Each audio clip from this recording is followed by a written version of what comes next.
voted for Clinton, but the idea that I could talk to them as freely as I felt this conversation was going is emblematic to me of why the Democrats lose the election. That acknowledges male-female distinctions. What a concept, Oh, right? of course. I mean, of all the low-lying fruit that the Democrats just like hand the Republicans to win elections, that's the one. You know, the modern left, it's an attempt always to intimidate people into not ever doing it again. It's to silence yourselves or we'll do it for you. That's the purpose of this op-ed, so that the next comedian or the next person on the American left chooses not to speak to Donald. Larry David attempted to mock Bill Maher over his recent interaction with Donald Trump, but the plan is spectacularly backfiring. Instead of retreating, Maher is pushing forward, standing firm on everything he said and peeling back the layers. On the radical left, and now it's not just Maher in the headlines. Prominent conservative voices like Scott Jennings and Charlie Kirk are rallying behind his candor. The momentum is undeniable, and the narrative is evolving more rapidly than progressives can handle. Believe me, you won't want to sit this one out. It's one of those moments that signals a genuine shift. Maher, who's been consistently critical of Trump, literally in every single episode, regularly hurls sharp criticism at him. In fact, one of the things Trump reportedly appreciated most after Maher's recent appearance was how directly he challenged him. Maher got right in his face because he had said some scathing things about Trump, while Trump was watching, no less, and that clearly left an impression. But for Larry David, that's still not sufficient. Apparently, it's not enough to criticize. You must despise him in your soul. You must act like it's an unshakable moral stance. That's exactly the vibe. Keep going. Yes, exactly. And then there's the situation with Larry David and Cheryl Hines, who happens to be RFK Jr.'s wife. She stars on David's show, having played his spouse and now ex-spouse on screen. According to reports, unverified personally, but circulating widely in Hollywood tabloids, she received backlash when RFK Jr. endorsed Trump or even entered the political arena. The concern was that it could potentially damage Joe Biden or Kamala Harris if RFK pulled votes away from the Democrats, thereby aiding Trump. And that was, of course, unthinkable. So Cheryl supposedly had to play it down the middle. That's my husband, not me. Essentially being pressured to distance herself from her own partner just to stay on Larry David's show. These people are unwell. It's deranged. I say this all the time. I lived on Manhattan's Upper West Side for 17 years, and I didn't have a single conservative friend in the neighborhood. Sure, I had friends at Fox News, but not a soul from my local community or my children's schools. Everyone was a leftist. If you make politics the foundation of your relationships, you're going to end up isolated. On the Upper West Side, it was just the most practical place to live for school access and proximity to work at Fox. But what kind of person thinks it's normal to require someone like Cheryl Hines to disavow her husband? Or to insist that someone like Bill Maher, who routinely challenges Trump, must remain perpetually hostile and never even try to understand the man for a single evening? That's all Maher did. He sat down and attempted to acknowledge Trump's humanity. But the left views that as such a threat that they worry he could actually, God forbid, vote MAGA in 4 years. So now they feel they need to reprogram him. He must be attacked, demonized, and fully discredited. I totally agree. But I believe Maher has a bit of that Joe Rogan energy, a streak of independence. I don't think he'll cave. In fact, the more you push him, the more defiant he becomes. He gives off that same rebellious vibe. He'll lean even harder into reality the more he's antagonized. Even after the dinner at the White House, Maher was clear. He was there to observe. not to pledge allegiance. He plainly stated that nothing from that evening changed who he is or what he stands for. But of course, that wasn't nearly enough for the ultra-woke crowd.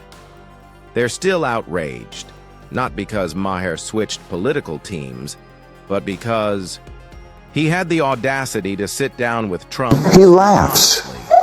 I'd never seen him laugh in public, but he does, including at himself. And it's not fake. Believe me, as a comedian of 40 years, I know a fake laugh when I hear it. And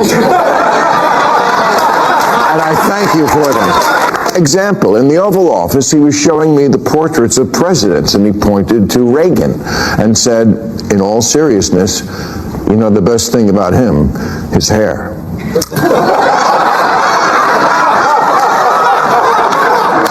I said, well, there was also that whole bringing down communism thing, waiting for the button next to the Diet Coke button to get pushed and I go through the trap door. But no, he laughed, he got it. Look, I get it. It doesn't matter who he is at a private dinner with a comedian. It matters who he is on the world stage. I'm just taking as a positive that this person exists, because everything I've ever not liked about him was, I swear to God, absent, at least on this night with this guy. I never felt I had to walk on eggshells around him. And honestly, I voted for Clinton and Obama, but I would never feel comfortable talking to them the way I was able to talk with Donald Trump. That's just how it went down. Make of it what you will. Me, I feel it's emblematic of why the Democrats are so unpopular these days. Why they keep doubling down on their crazy views. If you don't see it yet, just look closer. All they're trying to do is silence anyone who dares to expose the truth about Trump. But in doing that, they're only pushing themselves further away from common sense and further away from the rest of America. Not to, because Bill Maher, first of all, I totally agree. He's totally in the right to do it. And I loved his monologue. Even though I disagree with most everything he believes politically, he was right to do this and he was right to speak out about it. But this isn't about that dinner. It's about the next one, because this is the modern left. It's an attempt always to intimidate people into not ever doing it again. It's to silence yourselves or we'll do it for you. That's the purpose of this op-ed, so that the next comedian or the next person on the American left chooses not to speak to Donald Trump. This is all an effort to get people not to do what you just said, which is to talk to each other and our political leaders. The mindset people should have the same confidence Bill Maher carried into that dinner. He didn't shy away. He faced it head-on and dismantled every argument they threw at him. And the way he laid out the difference between himself and the woke mob said it all. Jihadis that want to kill me, the purple-haired jihadis, the woke guys. Well, they kill me. They want to kill me just as bad. Probably. Oh, they really do. No, you've been very outspoken on the woke stuff. Big time. Oh, yes. I mean, and they, just the way within a religion, they hate their own apostates more. I would say they hate me more, because I'm supposed to like get on the short bus to Crazy Town with them, and I won't. And yet I'm still a liberal, and still, like, you know, I mean, we probably could argue all day about Donald Trump and what he's doing, which I'm not down with. But, you know, it's always the people who are closest who think, oh gosh, you shouldn't have. You're a traitor somehow. I was going to ask, is it because they thought you were one of them, and that I am one of them? They're not part of my camp. I represent the classical liberals. They've abandoned you. You didn't abandon them. Well, I believe there's a distinction between being liberal and being woke. They're two separate philosophies. That was actually a major thread in my latest stand-up special from just a few months ago. Not the entire focus, of course, but a big section was dedicated to unpacking that argument, that traditional liberal values and wokeness aren't the same. In fact, they're often complete opposites. Liberalism strives toward a society where race isn't a defining factor. That's the aim, color blindness. Meanwhile, wokeness fixates on race to an obsessive degree. Exactly. That's not liberal. You altered the path. If liberalism is a two-state approach, then wokeness is from the river to the sea, completely different trajectories. So don't slap a label on me and say I'm part of your ideology. You're the one who took this movement and turned it into something else. You missed your stop by 20 stations. Don't pin that on me. And of course, none of the woke crowd gave Maher credit for his approach. But that didn't deter him. Instead of backing down, Maher leaned in harder, calling out the woke madness with even greater precision. He made it abundantly clear. He's not here to cater to anyone's fragile feelings. He's here to speak plainly. I voted for Obama. I supported Hillary Clinton. But the fact that I could have an open and honest dialogue like that with Trump says a lot. It illustrates why Democrats keep losing, because they come off as inauthentic. And yes, it sounds strange to say that about Donald Trump, who I've repeatedly called a whiny little sigh. I mean, I could recite a laundry list of insults I've hurled at him. But this moment was about seeing if, face to face, we really despised each other as much as we thought. And the truth is, we don't. And I'm not going to pretend that's something shameful.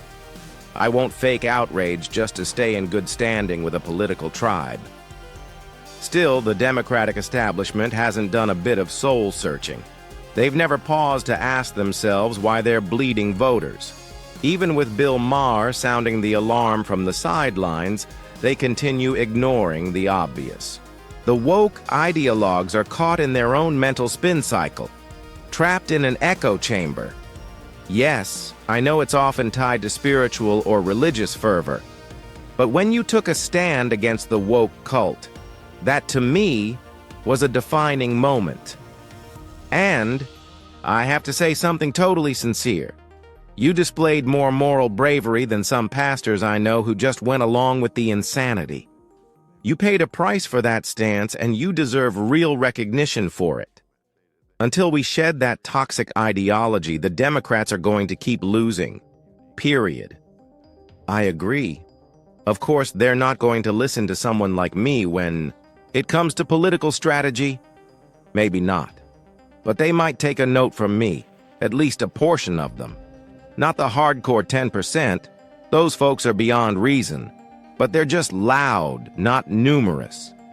And like FDR once put it, I welcome their hatred. Because these people have no consistency. They never provide the full context. They cherry pick. Sure, everyone does that to a degree. I'm not claiming I'm above it, but it's become a defining trait of our discourse. Everyone's obsessed with pushing their version of events. No one seems genuinely committed to the actual facts. Just tell the truth. Give us the full picture. That's all anyone with common sense wants. Call it as you see it, without fear. Let me know in the comments what you think about Bill Maher's stance. And don't forget to like and subscribe. More unapologetic truth is on the way.